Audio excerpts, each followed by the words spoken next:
នៅពេលដែលខ្ញុំចេញពីផ្ទះគ្រួសារខ្ញុំមានពាក្យប្រមាណម៉ាត់ដែលធ្វើឲ្យខ្ញុំមានកម្លាំងចិត្តខំប្រឹងតស៊ូទៅមុខជានិច្ចគាត់និយាយថាពេលកូនចេញពីស្រុកត្រូវមើលទៅមុខក៏មើលក្រោយប្រឹងទៅមុខទៅជីវិតកូនបានល្អប្រសើរពេលកូនចេញពីស្រុកកុំស្ដាយគេអាកកុំស្ដាយស្រែចម្ការកុំស្ដាយដីធ្លីដែលពួកគាត់មានបើកូននៅតែសម្លឹងទ្របទាំងអស់នឹងកូនទៅមុខអត់បានឆ្ងាយទេកុំទៅរកលុយបដើនឹកឃើញថ្ងៃណាមួយមកលក់ទ្រព្យសម្បត្តិទាំងអស់នឹងធ្វើមានវិញអានឹងកូនគិតខុសហើយគាត់និយាយថាកូនចេញពីស្រុកទៅហើយកូនត្រូវតែប្រឹងលើខ្លួនឯងប្រឹងដោយសមត្ថភាពខ្លួនឯងកសាងភាពមានបានដោយខ្លួនឯង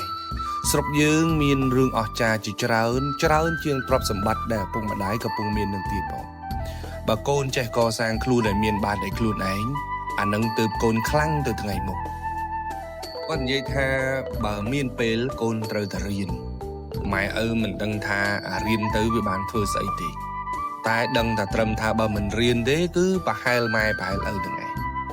គាត់ប្រាប់ខ្ញុំថាកូនត្រូវតែរៀនឲ្យបានច្រើនទៅម៉ែឪក៏មិនដឹងដែរថារៀនហ្នឹងក៏រៀនចប់ទៅធ្វើស្អីដែរតែដឹងថាបើកូនមិនរៀនកូននឹងពិបាកដូចម៉ែដូចឪនឹងឬក៏ពិបាកអាចនឹងលើសម៉ែលើសឪទៀតគាត់ផ្ដាំថាឲ្យពិបាកតែធ្វើជំនាន់ពួកគាត់នឹងទៅបានហើយជំនាន់គាត់ក៏សុខចិត្តពិបាកឲ្យតែកូនបានរៀនតែពីជំនាន់កូនតទៅ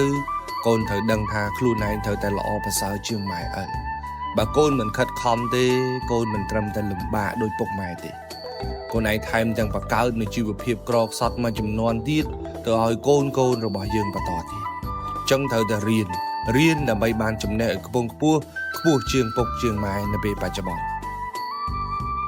គាត់និយាយថាគ្រួសារយើងគ្មានខ្សែគ្មានខ្នងគ្មានចង្វាក់អីទេបើកូនខំប្រឹងថ្ងៃណាមួយកូននឹងក្លាយជាទីពឹងដ៏ធំមួយរបស់គ្រួសារយើងកូនមើលទៅជុំវិញខ្លួនបងប្អូនគ្រួសារអ៊ីសិតតែអ្នកអត់បើយើងគ្មានខ្សែគ្មានចង្វាក់អីនឹងតោងទេចឹងហើយកូនកុំភ្លេចខ្លួនឲ្យសោះ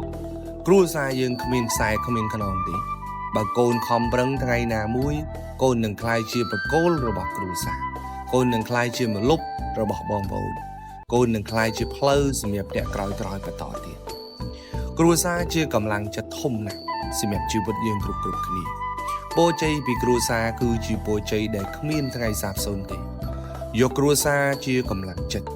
យកគ្រួសារគឺជាចំហេះផ្លូវចិត្តឲ្យអ្នកខំប្រឹងបន្តទៅមុខឥតឈប់ពេលហត់នឿយត្រូវចាំថាមានមនុស្សមួយក្រុមចាំផ្ទះដៃអបអរសាទរអ្នកគ្រប់ពេលវេលាទាំងអស់អ្នកនោះគឺគ្រួសាររបស់យើង